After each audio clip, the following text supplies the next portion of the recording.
আসসালামু আলাইকুম সবাইকে। সো এইচএসসি 25 এর এইচএসসি পরীক্ষার আর মাত্র ২ মাস সময় আছে। সো তুমি যখন ভিডিওটা দেখতে পাচ্ছ হয়তোবা তোমার হাতে আর ২ মাসও সময় নাই। সো এখন এই অল্প সময়ের মাঝখানে তুমি তোমার যে রিভিশন যেটা ছিল সেটা কিভাবে আগাবা, কিংবা বলা যায় যে তোমার যে প্রিপারেশনটা ছিল ওইটাকে কিভাবে আরো জোরদার করবা, কিংবা একদম যদি আমি একদম ডিরেক্টলি বলি যে তুমি আসলে এই ২ মাসে তোমার প্রিপারেশনটা কেমন হওয়া উচিত, এই ভিডিওতে আমি একদম ডিটেইলস আলোচনা করব। ডিটেইলস বলতে বুঝাচ্ছি যে দেখো আমি এখানে কয়েকটা পয়েন্ট লিখে রাখছি। এই পয়েন্টগুলো আলোচনা করার সাথে, সাথে আমি যেটা করব তোমাকে আমি বলে দিব যে এখানে আসলে কিভাবে প্রিপারেশন শুরু করা উচিত, কিভাবে শেষ করা উচিত এটা আলোচনা করব। এর পাশাপাশি আলোচনা করব যে কোন জিনিসগুলো আসলে তোমার করা উচিত না, যে যে কাজগুলো তোমার করলে তোমার যে প্রিপারেশন যেটা ছিল সেটা আসলে হ্যাম্পার তো হবেই, এর পাশাপাশি হয়তো তুমি একটা ভালো রেজাল্ট করতে চাচ্ছিলা কিন্তু সেটাও হবে না, ঠিক আছে? সো মোটামুটি একদম ডিটেইল ভিডিও হবে। এখন এই ডিটেইলস ভিডিওতে আমি দেখো আমি যে পয়েন্ট আকারে লিখতেছি, এখন আমি প্রথম থেকে যদি আমি আলোচনা করি, সো আশা করি যে ভিডিওটা একদম প্রথম থেকে একদম লাস্ট পর্যন্ত না টেনে দেখবা। সো চলো আমরা একদম শুরু করে দেই। সো দেখো সবার আগে আমি যে ব্যাপারটা বলবো সেটা হচ্ছে আমাদের ক্লিয়ারিফিকেশন। সো ক্লিয়ারিফিকেশনের ব্যাপারটা আসলে কি আসছে। সো তোমাকে আমি একদম সিম্পলি যদি আমি বলি, তুমি এখন এই মোমেন্টে এসে তোমার একটু স্টেবল হওয়া উচিত। স্টেবল হওয়া উচিত বলতে কি, তোমার একটু চিন্তা করা উচিত যে আসলে তুমি তোমার প্রিপারেশনটা কেমন, কিংবা তুমি এই ২ বছর আসলে তুমি কি করে আসছো, ঠিক আছে? এখন তো আসলে যা, যা করে আসছো ওগুলো আসলে চেঞ্জ করার সুযোগ নাই। এখন তোমাকে যেটা করা উচিত যে তুমি একটু এনালাইসিস করা উচিত নিজেকে, যে তুমি আসলে ২ বছর ধরে কেমন প্রিপারেশন নিছো, কিংবা তুমি এখন কোন ক্যাটেগরিতে স্টুডেন্টদের মধ্যে পড়তেছো, ঠিক আছে? সো সেলফ এনালাইসিস যেটা আছে সেটা এখন তোমার করা উচিত। তুমি একটু বাসায় বসে বসবা। বাসায় বসে একটু চিন্তা করবা যে তোমার আসলে কয়টা চ্যাপ্টার আছে। সাপোজ তুমি ফিজিক্সের কথা চিন্তা করো। ফিজিক্সের শর্ট সিলেবাসের মধ্যে সাপোজ ১৫ টা চ্যাপ্টার আছে। ১৫ টাই চ্যাপ্টার আছে। ১৫ টা চ্যাপ্টারের মধ্যে তুমি কয়টা চ্যাপ্টার ভালো করে পারো? সো একটু খাতা নাও, খাতা নিয়ে লিখে রাখো যে তুমি আসলে ১৫ টা চ্যাপ্টার এই জিনিস, এটার মধ্যে তুমি কোনটা ভালো পারো আর কোনটা ভালো পারো না, কিংবা কোন চ্যাপ্টারটা তুমি স্কিপ করে আসছো। সো নরমালি বোঝা যায় যে যারা একটু ফাঁকিবাজ স্টুডেন্ট তারা কয়টা চ্যাপ্টার অলরেডি স্কিপ করে দিছো। ওই যে স্কিপ করছো, এখন ওই চ্যাপ্টারগুলো আসলে তোমার জন্য কতটা ইম্পর্টেন্ট, কিংবা ওই চ্যাপ্টারগুলো যদি স্কিপ করো তাহলে তোমার এইচএসসিতে আসলে তোমার সমস্যা হবে কিনা, এটাও তোমার বুঝতে হবে। এখন এটা বোঝার জন্য কি করা উচিত? এটা বোঝার জন্য জাস্ট তুমি টেস্ট পেপারটা খুলবা, টেস্ট পেপারটা খুলে দেখবা যে চ্যাপ্টারটা বাদ দিয়েছে ওই চ্যাপ্টার থেকে বিগত বছর কয়টা করে কোশ্চেন আসে। যদি দেখো যে বেশি কোশ্চেন আসে, তার মানে ওই চ্যাপ্টারটা তোমার অলরেডি মানে তোমার আসলে একদম কি বলবো, একটা খারাপ একটা স্টেজে চলে গেছে যে তোমার এটা পড়তেই হবে, একটা মাস্ট পড়তে হবে, বাট তুমি পড়ো নাই, ঠিক আছে? এইরকম করে মোটামুটি আসলে একটা ভালো একটা মানে একটা একটা ডায়েরির মাঝখানে কিংবা একটা খাতার মাঝখানে লিখে রাখো যে কোন চ্যাপ্টারে তোমার কোন সাবজেক্টে কোন চ্যাপ্টারগুলো তোমার পড়া উচিত, কিংবা কোন সাবজেক্টে তোমার আসলে দখল কেমন হইছে, ঠিক আছে? সো এইটা যদি অ্যানালাইসিস করতে পারো তাহলে আলটিমেটলি তুমি বুঝে ফেলতে পারবা যে আসলে তুমি কোন ক্যাটাগরি স্টুডেন্টের মধ্যে পড়ো। তুমি কি এমন ক্যাটাগরি স্টুডেন্টের মধ্যে পড়ো যেখানে আসলে তোমার মোটামুটি সবকিছু শেষ, এখন জাস্ট তুমি রিভিশন দিবা, নাকি তুমি এমন এক স্টুডেন্টের ক্যাটাগরিতে পড়ো যেখানে আসলে তোমার আসলে অনেক কিছুই পড়ার বাকি, মানে একদম পাস ফেলের মতো অবস্থা, নাকি তুমি একদম মিডিয়াম লেভেলের জিনিস মানে মিডিয়াম লেভেলের স্টুডেন্ট যে আসলে তোমার মোটামুটি পড়াশোনা হইছে প্লাস হচ্ছে, বাট এখন যদি আরেকটু যদি আগাও তাহলে মোটামুটি তুমি A+ এটা বা গোল্ডেন A+ তুমি কনফার্ম করতে পারবা, ঠিক আছে? সো এটা একটু ক্ল্যারিফাই করো। সো ক্ল্যারিফিকেশনের জন্য আমি যেটা সবার আগে যেটা বলবো সেটা হচ্ছে একদম লিখা, ঠিক আছে? একদম কি খাতায় লিখা, বা খাতায় একদম নিজে একটু বসে চিন্তা করা, ঠিক আছে? তুমি যদি মাথায় যদি এখন চিন্তা করো যে ভাই আমার লিখার কি দরকার, আমি তো জানি, জানলে না আসলে ডিস্ট্রাকশনের কারণে আসলে তোমার মাথা আসলে খুব বেশিক্ষণ থাকবে না, কিংবা বেশিক্ষণ সিরিয়াসনেসও থাকবে না। দেখবা অনেকে এমন করে যে মানে ১ মাস ২ মাস আগে একটু সিরিয়াস হয় যে না পড়তে হবে। এরপরে সিরিয়াসনেস চলে যায়। একদম লাস্ট মোমেন্টে গিয়ে হয়তো বা ১ সপ্তাহ ২ সপ্তাহ আছে, তখন মাথায় আসে যে কিরে ভাই আমি তো সিরিয়াস হওয়ার কথা ছিল, এখন তো আসলে সিরিয়াস না। মানে আসলে ২ সপ্তাহ আগে হয়তো হঠাৎ করে আবার সিরিয়াসনেসটা করে। সো এইজন্য যেটা বলব সেটা হচ্ছে খাতায় একদম সুন্দর করে লিখে রাখা, যাতে করে তুমি বারবার দেখলেই বারবার মাথায় আসে যে না তোমার আসলে পড়াশোনা করা উচিত। এই তো। সো এই ক্লারিফিকেশনের সাথে, সাথে তোমার যেটা করা উচিত তোমার এটা রুটিন করে ফেলা উচিত যে আসলে তুমি এই যে ৩০ দিন ৬০ দিন আছে, ৬০ দিনে কোন দিন কোন চ্যাপ্টারগুলো পড়বা, কিংবা কোন লেসনগুলো তুমি কমপ্লিট করবা, ঠিক আছে? তো সবার আগে যেটা বলব সেটা হচ্ছে এটার সাথে কি করা, রুটিন, রুটিন তৈরি করা, ঠিক আছে? রুটিন। সো রুটিন হচ্ছে একটা বড় রুটিন তৈরি করবা যে আসলে তুমি ৩০ দিনের মাঝখানে সবগুলা চ্যাপ্টার শেষ করতে পারবা কিনা, যেসব জিনিস বাকি আছে ওইটা প্লাস হচ্ছে যেসব জিনিস পড়ে ফেলছো ওগুলা রিভিশন সহ আরকি, ঠিক আছে? সো এর পাশাপাশি তোমাকে আমি একটা জিনিস বলতে পারি যেখানে আমার মতে 85% সিলেবাস ইজ এনাফ।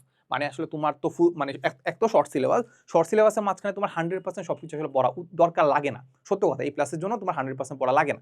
বাট আমি সাজেস্ট করবো 100% পড়া, বাট ধরে নিচ্ছি যে তুমি ফাঁকিবাজ যদি স্টুডেন্ট হও, তোমাকে একটা মোটিভেশন দেই, সেটা হচ্ছে মোটিভেশন না, কারণ তোমাকে একটু মোটিভেট করতে পারি যে না ভাই তুমি 85% যদি সিলেবাস কমপ্লিট করতে পারো, মোটামুটি আসলে তুমি A+ পাইতে পারো। মোটামুটি না, একটা ভালো পরিমাণ নাম্বার নিয়ে তুমি A+ পাইতে পারবা। সত্য কথা। তুমি এটার জন্য কোনো একটা অ্যানালাইসিস করো, কোনো একটা চ্যাপ্টার ধরো। সাপোজ হচ্ছে আমাদের ফিজিক্সে ১৫ টা চ্যাপ্টার আছে। ১৫ টা চ্যাপ্টারের মধ্যে ভৌত জগত পরিমাপে কয়টা কোয়েশ্চেন আসে? হাইয়েস্ট গেলে একটা আসে। তাও একটা আসার সম্ভাবনা খুবই কম। তার মানে তুমি এখান থেকে বুঝতে পারলা যে ভৌত জগত পরিমাপ তুমি চাইলে বাদ দিতে পারো। ঠিক আছে, আমি সাজেস্ট করবো না, বাট এখন লাস্ট মোমেন্টে তোমার আসলে খুব একটা কিছু করার নাই, তোমার আসলে যে চ্যাপ্টারটা বেশি ইম্পর্টেন্ট ওইটাতে বেশি ইম্পর্টেন্স দিতে হবে, বেশি টাইম দিতে হবে। যে চ্যাপ্টারটা বেশি ইম্পর্টেন্ট না ওইটা খুব একটা টাইম দিয়ে আসলে তোমার এখন লাভ নাই। তাহলে ভৌত জগতেও পরিমাপ তুমি এখানে স্কিপ করতে পারো। এরকম স্কিপ করতে করে তুমি বলতে পারো যে মোটামুটি 85% সিলেবাস তুমি যদি কমপ্লিট করতে পারো তাহলে তুমি গোল্ডেন এ প্লাস পাইতে পারো। গোল্ডেন এ প্লাস কি, তুমি একটা ভালো মার্ক বা একটা র্যাঙ্ক নিয়ে ভালো এইচএসসিটা পার করে ফেলতে পারবা। ঠিক আছে, ওকে। সো একটা রুটিন তৈরি করবা, রুটিনের মাঝখানে লেখা থাকবে, অবশ্যই লেখা থাকবে তোমার আসলে কোনটা ল্যাকিংস, কোন চ্যাপ্টারটা তোমার পড়া উচিত, কোনটা চ্যাপ্টারটা তুমি পড়ো নাই এন্ড ওইটা পড়া উচিত, এন্ড কোন চ্যাপ্টারটা তুমি পড়ো নাই কিন্তু পড়া লাগবেও না, এটা একটু ইয়া করতে পারে। যেমন বায়োলজির ক্ষেত্রে আমাদের যে রিপ্রোডাকশনের যে চ্যাপ্টারটা আছে না, ওইটা আসলে আমার কাছে আমি পড়ি নাই, সত্য কথা, আমি আসলে স্কিপ করে গেছি। ইভেন বায়োলজির ক্ষেত্রে আমার মনে আছে আমি অনেকগুলো চ্যাপ্টারে স্কিপ করে গেছি। এখন আমি বেঁচে গেছি কারণ আমাদের এইচএসসি পরীক্ষা হয় নাই, আমি এইচএসসি 20 ব্যাচের আর কি, মানে হচ্ছে অটো পাস, বাট তুমি তো বাঁচবা না, ঠিক না? তো এখন বায়োলজির ক্ষেত্রে আসলে কয়টা চ্যাপ্টার স্কিপ করা যায় আমি নিজে অ্যানালাইসিস করছি, কিংবা হচ্ছে আমি অ্যাডমিশনের ক্ষেত্রে যদি চিন্তা করি, অ্যাডমিশনের ক্ষেত্রে অ্যানালাইসিস করে দেখছি যে কয়টা চ্যাপ্টার থেকে আসে না, ওগুলো আমি স্কিপ করে যাইতে পারি। যেমন আমি মেডিকেলের তো চান্স পাইছি নাকি, সো মেডিকেলের ক্ষেত্রে আমি দেখছি যে কয়টা চ্যাপ্টার থেকে আসেই না, সো আমি রিপ্রোডাকশন ওই চ্যাপ্টারটা আমি বাদ দিতে পারি, ওখান থেকে খুব একটা কোশ্চেন আসে না। সো এরকম একটু নিজে অ্যানালাইসিস করতে হবে। নিজে অ্যানালাইসিস না করলেও তুমি যে কোনো একটা জায়গা থেকে, মানে আমাদের স্লাইডও দেওয়া থাকে, আমাদের স্লাইডও অনেকগুলো স্লাইডে, আমাদের ক্যাপস্টোন রিভিশন প্রোগ্রামে অনেকগুলো স্লাইডে আমি দিয়ে দিছি, কিংবা আমাদের চ্যানেলে যদি খোঁজ রাখো, চ্যানেলের মাঝখানে অনেকগুলো সাজেশন ক্লাস থাকবে। ফিজিক্সেরটা দিলাম, কেমিস্ট্রিটাও মনে দেওয়া আছে, বায়োলজিটাও দেখবা কিছুদিন পরে বা কিছুদিনের মাঝখানে পেয়ে যাবা, যেখানে খুব সুন্দর করে বলে দেওয়া আছে যে কোন টপিক থেকে কোন কোন সালে কোশ্চেন আসে, এমসিকিউ কয়টা আসে, সিকিউ কয়টা আসে। সো এরকম অ্যানালাইসিস করে তুমি মোটামুটি বুঝতে পারবা যে এই চ্যাপ্টার তোমার পড়া লাগবে। ওকে, সো একটা রুটিন তৈরি করবা, বড় একটা রুটিন তৈরি করবা, দেখবা যে মোটামুটি আসলে তুমি 60 দিনের মাঝখানে শেষ করতে পারবা কিনা। ঠিক আছে, ওকে। এখন এই রুটিনের পাশাপাশি তুমি একটা যেটা করবা সেটা হচ্ছে আমাদের মাইক্রো রুটিন। মাইক্রো রুটিন বলতে কি বোঝায়? মাইক্রো রুটিন বলতে বোঝায় যে তুমি আসলে বুঝলাম যে আসলে আমি 60 দিন এটা পড়তে হবে, বাট যেটা করতে হবে তুমি একটু টার্গেট নিতে হবে। টার্গেট নিতে হবে মানে কি? মানে হচ্ছে আমি যে আজকে আমি কয়টা চ্যাপ্টার পড়বো, আজকে আমি কয়টা চ্যাপ্টার বা কয়টা সাবজেক্ট পড়বো, এটা একটু লিখে রাখতে হবে। ঠিক আছে, খাতায় লিখে রাখবা যে আজকে আমি আসলে এই যে 12টা থেকে 1টা, দুপুর 12টা থেকে 1টা, ঠিক আছে, বা 9টা থেকে 10টা, এরকম আমি এই চ্যাপ্টারের 2 পেজ পড়বো। ঠিক আছে, এরপরে আমি চিন্তা করবো যে 4টা থেকে 5টা আমি আসলে কয়টা পেজ পড়বো, আরো 3টা পেজ পড়বো। ঠিক আছে, বা তুমি যদি একটু দেখো যে একটা চ্যাপ্টার খুবই সহজ, তাহলে তুমি চিন্তা করতে পারো যে আমি একটা চ্যাপ্টার পড়ে ফেলবো ফিজিক্সের। ঠিক আছে, এই একটা জিনিস। আর আমি যেটা সাজেস্ট করতে পারি যে আমাদের রুটিন করার ক্ষেত্রে বা প্রত্যেকদিন পড়ার ক্ষেত্রে মাল্টিপল সাবজেক্ট রাখা। কারণ প্রতিদিন যদি একই চ্যাপ্টার পড়তে থাকো, একটি চ্যাপ্টার উপর ভালো দখল আসবে, ঠিক আছে, বাট একটা একঘেয়েমি চলে আসবে। ঠিক আছে, খুব একটা ভালো লাগবে না। সেই জন্য যেটা করতে পারো সেটা হচ্ছে একদিনে 2-3টা চ্যাপ্টার রাখো। এখন তুমি বলতে পারো যে ভাই আমি কয় ঘন্টা পড়াশোনা করবো। সত্য কথা বলতে এখন এই টাইম যে আসছে না, এই টাইমে তোমার টার্গেট নেওয়া উচিত এটা, যে আমি আসলে আমার যে প্রয়োজনীয় জিনিসপাতি আছে, যেন আমি আসলে ঘুমাবো, তারপর হচ্ছে খাবার দাবার খাবো, তারপর নামাজ পড়বো, এর বাইরে যাবতীয় যা কিছু আছে না সব কিছু আর আমি কিছু করবোই না। যাবতীয় যা সময় আছে পুরোটাই আমি পড়াশোনায় দিব। তাহলে আলটিমেটলি আমি বলতে পারি অন অ্যান অ্যাভারেজ তোমার আসলে এই টাইমে এসে তোমার যেটা করা উচিত সেটা হচ্ছে 10 থেকে 12 ঘন্টা পড়া উচিত। মানে 10 ঘন্টা প্লাস, 10 থেকে 12 না, 10 আওয়ার্স প্লাস এত ঘন্টা পড়া উচিত, এত ঘন্টা পড়া উচিত। এখন তুমি বলতে পারো যে ভাই মানে এত ঘন্টা তো আসলে অনেক ভাই বলছে যে পড়ে না। এখন দেখো, তুমি না পড়লে তো অন্য কেউ না কেউ তো পড়বে, তাহলে সে যদি পড়ে সে আগে যাবে, তাহলে হচ্ছে তোমার দরকার 10+ আওয়ার পড়া, সত্য কথা। এরপরে আমি যেটা বলবো সেটা হচ্ছে আমাদের এক্সাম বেসড পড়াশোনা। এখন তুমি দেখবা যে অনেক কোচিং সেন্টার কিংবা অনলাইন বেস যতগুলো আছে সব কিছু যেটা করে সেটা হচ্ছে এখন মডেল টেস্ট থাকে, কিংবা হচ্ছে রিভিশন প্রোগ্রাম চালু করে যেখানে অনেকগুলো মডেল টেস্ট থাকে। লাস্ট মোমেন্টে তোমার আসলে এটাই করা উচিত, মানে আসলে আমাদের এক্সাম ছাড়া আসলে আমাদের পড়াশোনা করতে ইচ্ছা করে না, সত্য কথা। এটলিস্ট আমার করতে ইচ্ছা করতো না। আমি আমার আমার মডেল টেস্টের টাইমে আমার মনে আছে আমি হচ্ছে উদ্ভাসে ভর্তি হয়েছিলাম। সেম কেস আমি এসএসসিতেও করছি। এসএসসিতে আমি উদ্ভাসে ভর্তি হয়ে গেছি। উদ্ভাসে ভর্তি হওয়ার পরে দেখতে যে ওখানে আমাদের পেপার ফাইনাল পরীক্ষা হয়, কয়েকটা চ্যাপ্টার নিয়ে পরীক্ষা হয়, পরে পেপার ফাইনাল পরীক্ষা হয়, পেপার ফাইনালের পরে সাবজেক্ট ফাইনাল পরীক্ষা হয়। সো এই যে বারবার পরীক্ষা হচ্ছে না, এই পরীক্ষা হওয়ার মাঝখানে আমার আসলে পড়াশোনা করতে ইচ্ছা করে যে আমার আসলে কালকে পরীক্ষা আছে 3টা চ্যাপ্টারে, তাহলে 3টা চ্যাপ্টার একটু ভালো করে পড়ি, 3টা চ্যাপ্টার পড়তে খুব একটা সমস্যা নাই। পরে যখন দেখতে পাবা যে মোটামুটি একটু প্রেশার বাড়তেছে, তখন দেখা যাবে যে ফুল মানে একদম ভালো করে প্রিপারেশন নেওয়া হচ্ছে না, বাট অ্যাটলিস্ট তুমি কিছু না কিছু পড়তেছো, অ্যাটলিস্ট তুই কিছু না কিছু পড়তেছো, একটু মাথায় রাখবা। সো এটাই হচ্ছে কথা, সেটা হচ্ছে আমাদের এক্সাম বেস স্টাডি রাখা। বাট এই এক্সাম বেস স্টাডির মাঝখানে তুমি একটা জিনিস খেয়াল করবা যে অনেকে দেখবা যে কি বলবো, মানে আবেগের বসে কি করে যে কোনো একটা ফাইনাল প্রোগ্রামে ভর্তি হয়ে যায় বা মডেল টেস্ট প্রোগ্রামে ভর্তি হয়ে যায়। দেখা গেছে যে প্রথম দিন পরীক্ষা দিছে, খুব একটা ভালো রেজাল্ট হয়নি, পরের দিন পরীক্ষা দিতে গেছে, পরের দিন দেখা যায় তাও ভালো হচ্ছে না, ভাই ও ডিপ্রেশনে চলে গেছে। ডিপ্রেশনের ব্যাপারটা আমি পরে আসতেছি, বাট একটু মাথায় রাখবা যে মানে ও যখন দেখতেছে যে ও 2টা পরীক্ষা খারাপ গেছে বলতে কি সে কিছুই পারতেছে না। ইভেন উদ্ভাসের ক্ষেত্রে একটু ভালোই দেখা যায় যে মানে অনেকে অনেক আশা নিয়ে যায় যে ভাই উদ্ভাসে তো দেখা যাচ্ছে যদি তুমি মানে ভালো করো তাহলে তোমার আসলে টাকা দেয়, টাকা না মানে আসলে এটাকে কি বলবো, এটাকে প্রাইজ দেয়। সো ওইটার আশায় অনেকে দেখা যায় যে পরীক্ষা দেয় বা ভাবে যে আমাদের র্যাঙ্কিং, আমি সেন্ট্রালি হচ্ছে অনেক উপরে থাকবো, কিংবা হচ্ছে আমি একদম ব্রাঞ্চে অনেক উপরে থাকবো, কিন্তু আসলে দেখা যায় যে হয় না, সম্ভব হয় না, কারণ এত এত মানুষ এত এত ট্যালেন্টের মাঝখানে আসলে তুমি র্যাঙ্ক করাটা খুবই টাফ, সত্য কথা খুবই টাফ।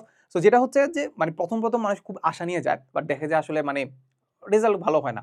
সো একটা দুইটা যখন পরীক্ষা খারাপ হয়েছে না, তার কনফিডেন্স একদম এখান থেকে এখানে চলে আসছে। কনফিডেন্স যখন এইখান থেকে যখন এখানে চলে আসছে, দেখবা সে বাকি পরীক্ষাগুলো দিতে ইচ্ছা করে না, সত্য কথা। এরপর দেখা যাবে একটা স্কিপ করতেছে, কিংবা বাকি যে পরীক্ষাগুলো আছে সেগুলো মানে পড়ে দিচ্ছে না।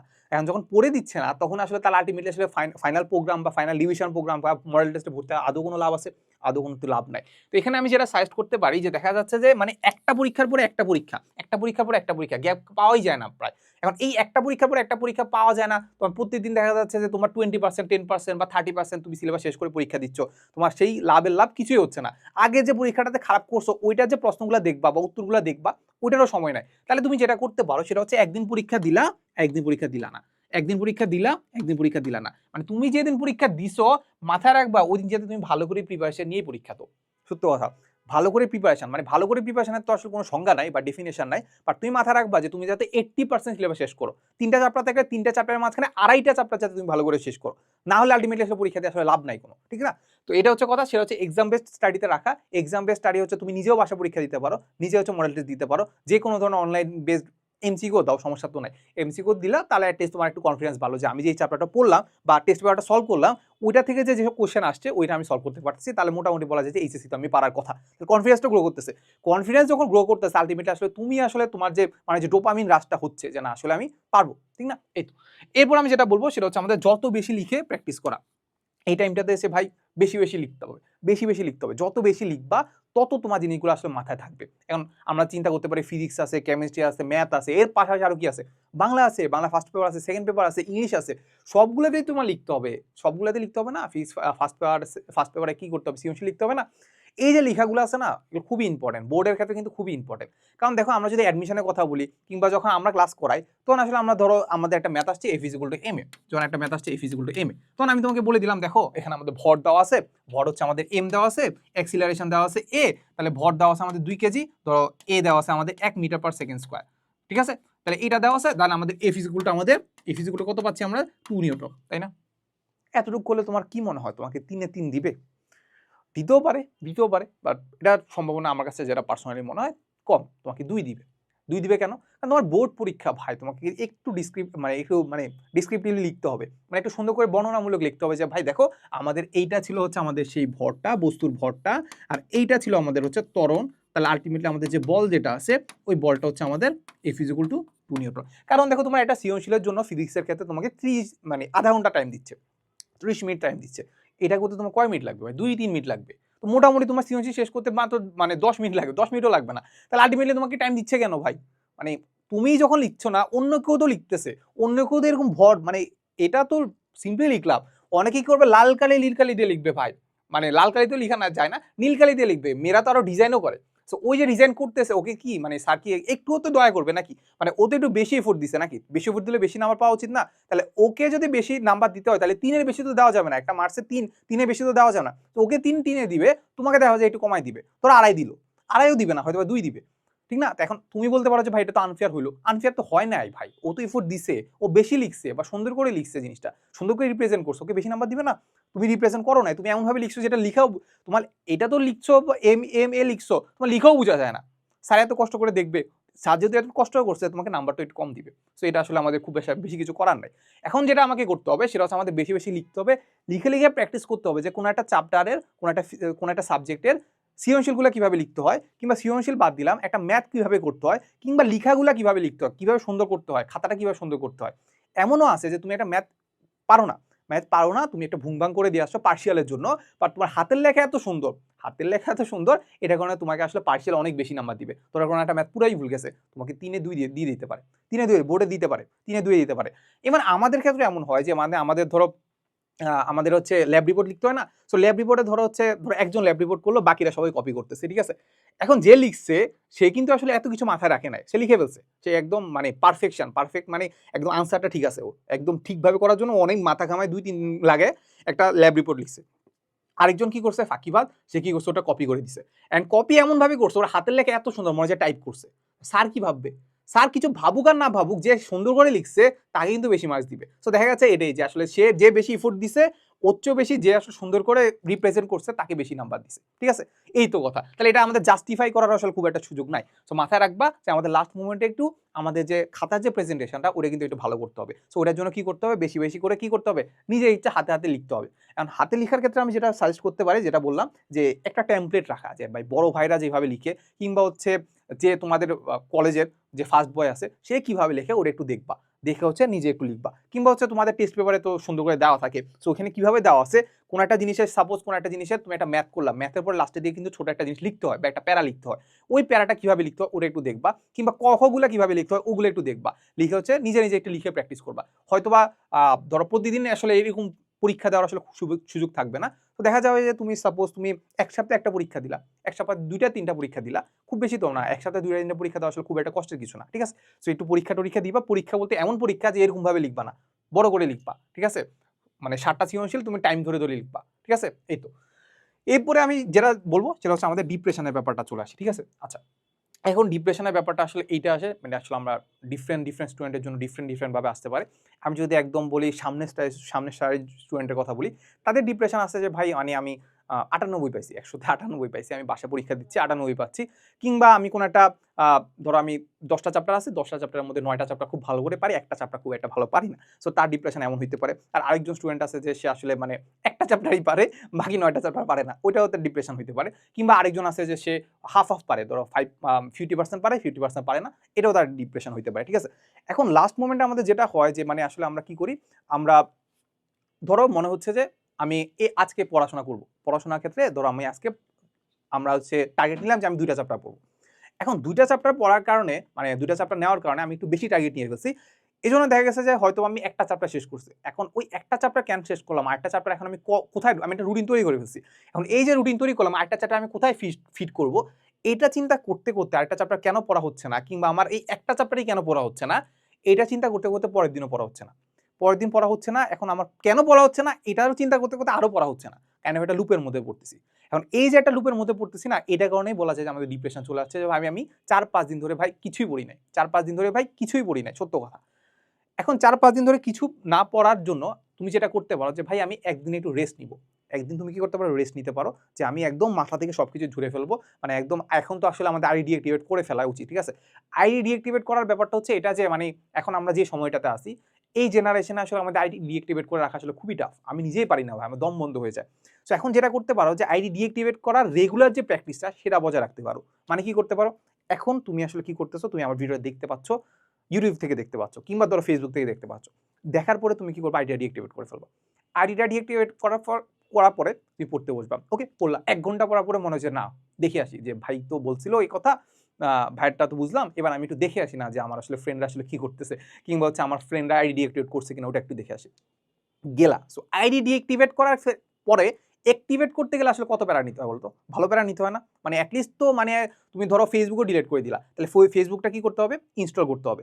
ইনস্টল করার পরে কি করতে হবে? তোমার হচ্ছে আইডি, তুমি হয়তোবা পাসওয়ার্ড ভুলে গেছো। পাসওয়ার্ডটা লিখতে হবে। পাসওয়ার্ডটা লিখার পরে হয়তোবা ঢুকতে পারতেছো। ঠিক না? ইভেন আইডি ডিএক্টিভেট করার ক্ষেত্রেও কিন্তু প্যারা আছে। ডিএক্টিভেট করার প্যারা আছে না? তোমাকে ওই যে লিখতে হয়, যে রিজন লিখতে হয়। ঠিক না? সো এই যে প্যারাটা নিচ্ছ না, এই প্যারাটার কারণে দেখা যাচ্ছে তোমার একটু হলেও আসলে মানে ইচ্ছা করবে না যে আবার আইডি অ্যাক্টিভেট করা। ঠিক আছে? সো এই যে আমাদের একটা রেগুলার প্র্যাকটিসে হ্যাসেলটা, মানে যে জিনিসটা আমরা খুব সহজে পাই যায় না, ওটা আসলে খুব ইচ্ছা করে যে না এটা আরেকটু দেখি। যেমন আমরা হচ্ছে ফেসবুক আমাদের কাছে খুব কাছাকাছি চলে আসছে, মানে জাস্ট ক্লিক করলে, অ্যাপটার মধ্যে ক্লিক করলে সবকিছু চলে আসতেছে, তখন আমাদের কাছে সারাক্ষণ বসে থাকতে ইচ্ছা করে। বাট যখন দেখবা যে তোমাকে লগ ইন করতে হচ্ছে, তখন একটু হলেও তোমার আসলে ডিস্ট্রাকশনটা একটু কমবে, বা হচ্ছে ওইটার প্রতি অ্যাট্রাকশনটা একটু কমবে। বুঝা গেছে? আচ্ছা, এই একটা জিনিস। প্লাস আরেকটা জিনিস মাথায় রাখবা যে মানে এই টাইমে তোমার যদি ফেসবুক আসলে ইউজ করতে হয়, কিংবা ইউটিউব আসলে ইউজ করতে হয়, তুমি যেটা করতে পারো যে তোমার আসলে মোবাইলটা তোমার আব্বু আম্মুর কাছে জমা দিয়ে দিবা। এটা আমি আমার অ্যাডমিশন টাইমে করছি। যেটা করছি সেটা হচ্ছে আমাদের অ্যাডমিশন টাইমে মানে আমি আপুকে বলতাম কিংবা আম্মুকে বলতাম যে আমাকে এতটার মাঝখানে, ধরো আসলে আমি সকাল থেকে পড়াশোনা শুরু করব, আমি রাতের 5টা, রাতের 5টা না, রাতের ধরো 7টা 8টার মাঝখানে আমাকে মোবাইল দিবা না। আমি যদি মরেও যাই, আমি যদি তোমাকে বলি যে ভাই আমি কি মোবাইল যদি না দেন আমি মরে যাব, তারপর আমাকে মোবাইল দিবা না। এইটা তুমি করতে পারো। এইটাতে যেটা হয় অ্যাটলিস্ট তোমাকে মোবাইলটা পাওয়ার জন্য আম্মুর কাছে যায় আকুতি করতে হবে, আকুতি মিনতি করতে হবে, কিংবা আম্মুর কাছে যায় বলতে হবে যে আমার একটা ইম্পর্টেন্ট জিনিস আছে। তখন আম্মু তোমাকে হয়তো জিজ্ঞাসা করতে পারে, না তুই তো বলছো যে দেওয়া যাবে না, ঠিক না? সো এই যে হ্যাসেলটা, এই হ্যাসেলটার কারণে দেখা যাবে যে তোমার আসলে একটু হইলেও একটু অ্যাট্রাকশনটা কমবে মোবাইলের প্রতি, ঠিক আছে? এই তো এর পাশাপাশি তুমি যেটা করতে পারো সেটা হচ্ছে, ধরো তোমার যেটা বললাম যে আমাদের ফেসবুক যদি চালাইতে হয়, ইউটিউব যদি চালাইতে হয়, তুমি যেটা করতে পারো সেটা হচ্ছে আমাদের ল্যাপটপ, তোমার তো ল্যাপটপ থাকতে পারে, তাই তো? ল্যাপটপ বা পিসি বা ডেস্কটপ যেটাই থাকুক না কেন, ওইটাতে তুমি লগ ইন করবা। ওইটাতে যেটা হয়, আমরা যেটা দেখতে পাই যে আমাদের মোবাইলের যে ইন্টারফেসটা কিংবা অ্যালগোরিদমটা, মেনলি ইন্টারফেসটা খুব বেশি অ্যাট্রাক্ট করে, কিন্তু আমাদের যে ডেস্কটপ কিংবা হচ্ছে ল্যাপটপের যে ইন্টারফেসটা, ফেসবুক বলো ইউটিউব বলো, ওটা খুব একটা অ্যাট্রাক্ট করে না। দেখো অ্যাট্রাক্ট যদি করতো তাহলে তুমি আসলে সবচেয়ে বেশি টাইম কোথায় দিতাম? পিসিতে, ল্যাপটপে ইউটিউব চালাইতা বা হচ্ছে ফেসবুক চালাইতা, বাট আমরা কোথায় বেশি ইনভেস্ট করি টাইম বলো তো? সেটা হচ্ছে আমাদের মানে ইনভেস্ট না, আসলে এটা ওয়েস্ট আসলে। সো ওয়েস্ট কোথায় করি বলো তো? মোবাইলে, কারণ এটা বেশি মানে ওইটা বেশি তোমাকে অ্যাট্রাক্ট করে। সো সে যেটা করতে পারো, যেটা বললাম যে তোমার যদি মানে আসলেই দরকার পড়ে, তাহলে যেটা করতে পারো ল্যাপটপে অন করবা, ঠিক আছে? ল্যাপটপে ক্লাস দেখবা, এই তো। সো যেটা বললাম যে এরপরে আমাদের যেটা হয় ডিপ্রেশনের কারণে যেটা হয় যে মোটামুটি আসলে আমাদের পড়াশোনা হয় না। সো যখন দেখতে পাচ্ছ যে তোমার কয়েকদিন ধরে পড়াশোনা হচ্ছে না, একটু স্টেবল হও, একটু টাইম নাও, টাইম নিয়ে চিন্তা করো, মানে একদম ফ্যামিলির সাথে টাইম কাটাও, ফ্যামিলির সাথে টাইম কেটে একদিন একটু গ্যাপ নিয়ে আবার পড়াশোনা শুরু করো, রুটিন তৈরি করো, আবার নতুন একটা রুটিন তৈরি করো। অ্যাটলিস্ট তুমি যখন চিন্তা করতেছো যে ভাই আজকে কি পড়বো, কালকে কি পড়বো, কিংবা এতগুলো পড়া জমে আছে, ওইসব চিন্তা তোমার মাথায় থাকবে, বাট তুমি একটু এনশিওর করবা যে তুমি প্রতিদিন কিছু না কিছু পড়তেছো। এতটুকু যদি এনশিওর করতে পারো, আলহামদুলিল্লাহ তুমি বলতে পারবা যে আমি এফোর্ট দিছি, আমি আসলে চিন্তায় বসেছিলাম না, ঠিক আছে? এই তো। এখন এই ডিপ্রেশনটা কাটানোর সবচেয়ে বড় উপায় হচ্ছে একটা, সেটা হচ্ছে তোমার এক্সাম দাও। এখন বলো, এখন এক্সাম দিয়ে তো ভাই আমি ডিপ্রেশনে পড়ে গেছি, এক্সাম দিয়েই তো আমি ডিপ্রেশনে পড়ছি। এখন তুমি একটা চ্যাপ্টার পড়ছো, ভেক্টর, ভালো করে পড়ছো, টেস্ট পেপার সলভ করছো, একদম মানে বইয়ের লাইন বাই লাইন পড়ছো, টেস্ট পেপার সলভ করছো, নোট পড়ছো, ভাইয়া আপনার ক্লাসও দেখছি। এখন তুমি যেটা করতে পারো, এক্সাম দিলা, এক্সামে পাইছো 20-2, 20-2, এই তো ডিপ্রেশন। ওকে, সমস্যা নাই ভাই, ডিপ্রেশন পড়ছো, যেসব জিনিস ভুল করছো, কেন ভুল করছো একটু দেখো, দেখে আবার একটু রিভিশন দাও, আবার রিভিশন দিয়ে তুমি আবার পরীক্ষা দাও, বলো তুমি 2 পাবা। আচ্ছা যাও 2 পাইলা, যাও সমস্যা নাই, 2 পাইলা, আবার 2 পাইলা, ঠিক আছে? আবার সেম জিনিসটা বলো ভাই, আবার সেম জিনিসটা বলো। এবার মনে হয় না তুমি 2 পাবা, যত খারাপ স্টুডেন্টই হও না কেন, এইবার মনে হয় না তুমি 2 পাবা। যদি 2 পাও, আলটিমেটলি বলা যায় যে তোমার আসলে বেসিকে দুর্বলতা আছে, ক্লাসগুলো একটু আরেকটু ভালো করে দেখো। 2 পাবা না, তুমি অ্যাটলিস্ট 5 কিংবা 6, আরো বেশি পাবা। সত্য কথা বলতে তুমি 10-এর উপরেই পাবা, 10-এর কি উপরেই পাবা।